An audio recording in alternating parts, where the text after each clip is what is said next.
All right, everybody, we've got the Maverick back in the shop from filming it on CarFix. We've got the sound system finished up, so check this box out. We did a blow through the cab. We've got 6 MTX 65 series square 12s. This thing bangs. And I'm not joking. Like, not many people can sit in it for very long. We've got about 5,000 watts of power, so we've got 3 additional Odyssey batteries back here to power everything. We've got aught gauge cable running through. Joey at Outlaw Garage built the box, did a lot of the wiring on it. We've got the battery tray built that you can hop in here. We've got a panel built under the seat that basically where the amps are. We've got 3 amps that are running the subs. We've got 1 additional amp in there now to run the components. We're gonna add 1 more, and we're gonna have 10 component speakers. We're gonna have 2 per back door, each one, and then 3 in the front. So it's gonna be a lot. And then we've got our port right here on the back wall. That's where all the sound comes through, where we've basically cut it open. We've got all our wiring in here. We've got our fuses.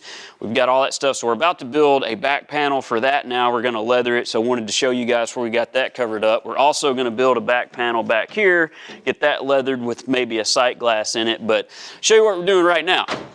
You can see we've got the seats out of it, except for this one. So basically, I didn't want to leave it like this. We're gonna have everything covered on the door panels where Joey's getting those component speakers in. So I've got the seats ripped out. Take you over there, show you what we're doing with those. All right, here's our explosion of a driver's seat. So we've got the seat covers off the cushions right now. Basically, this is the back of one of those cushions.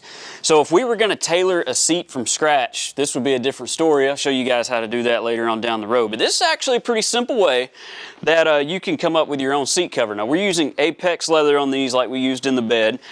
So basically, when we go to cut this back apart, I make a lot of marks on it. I kind of number them. I do all that. That way it's going to be a good reference for when I go to sew it back together. Luckily, the factory's actually already put these witness marks in there. You can see all those little V's.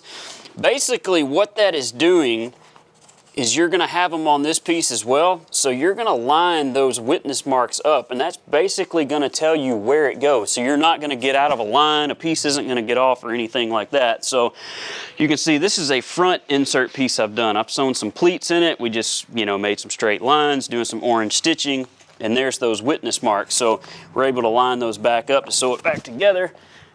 And right now, here's where I'm at on the front one. I've still got to sew the back on it, but this kind of gives you a good idea of where we're headed with this. So this matches the A-pillars in there. This is going to match the console and some of those other pieces. And like I said, we've still got to sew the back, but I figured what we would do is I would start on the passenger seat, start sewing a little bit of this together so you can see how it works. People always say to me like, man, that's something I really want to learn, but I don't know how to use a sewing machine. Let me tell you. The sewing machine part of it is probably the easiest part of upholstery. As long as you know how to thread it, you've got the right needle in it, you've got a good machine, you keep it lubricated, man, I'm telling you, it's not that bad. So let's run some stitches. All right, so there's a couple things you need to know before we even get to this part. So one thing is foam. So all of these pieces that you'll do on a seat, they're backed with foam. So basically what we use for that is called a sew foam. It's a little bit softer material, but it's t-shirt backed. So it has a backing on it right here where when the thread goes through, it will actually catch on that and lock, and it won't be able to pull back through. So it makes for a good strong stitch. So you always want to use a sew foam when you're doing something like a seat. But you also have stuff like a closed cell foam like this. It's a bit more dense. You can sand it. It's good for door panels, consoles, stuff like that, but you do not want to stitch to this. If you're going to stitch through it, it'll just run right through it and pull right out. So good thing to know on that.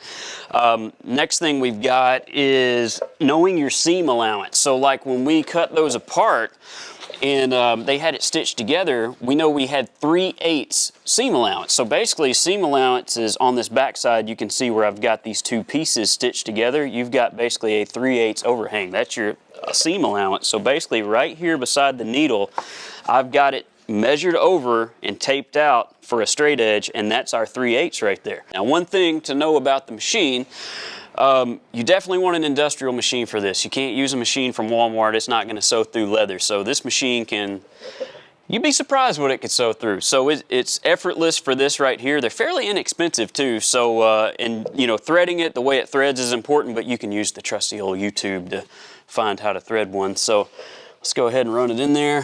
What we'll do is we drop the foot off of that lever, sink the needle. So, all right, we've got it synced. We've got it lined up where we want it. First thing we're gonna do, we're gonna lightly hit the pedal. We're gonna run about 3 stitches.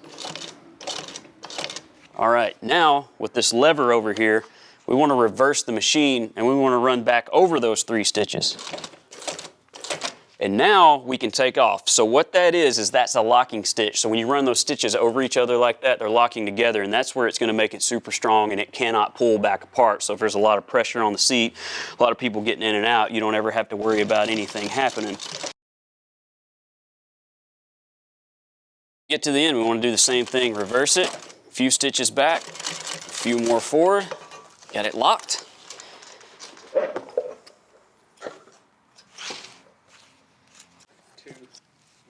All right, just like that, we've got it stitched together. Look at that, super nice, man. This leather is awesome. So I'm not gonna bore you with sewing this whole thing together so you can see it. You know, that's basically what you're gonna do with each individual piece. So what I like to do, typically before I start, draw a little diagram and I'll number each one of these. That way, you never know, man. If somebody pulls you away from something for a few days, you get lost on it. So I've got 1, 2, 3, 4. So I know 1's gonna sew to 2 and 3 first, then we're gonna add 4, then go to 5, 6. So, you know, you see how that goes and you sew it all together. So the next thing you guys are gonna see, finished seat.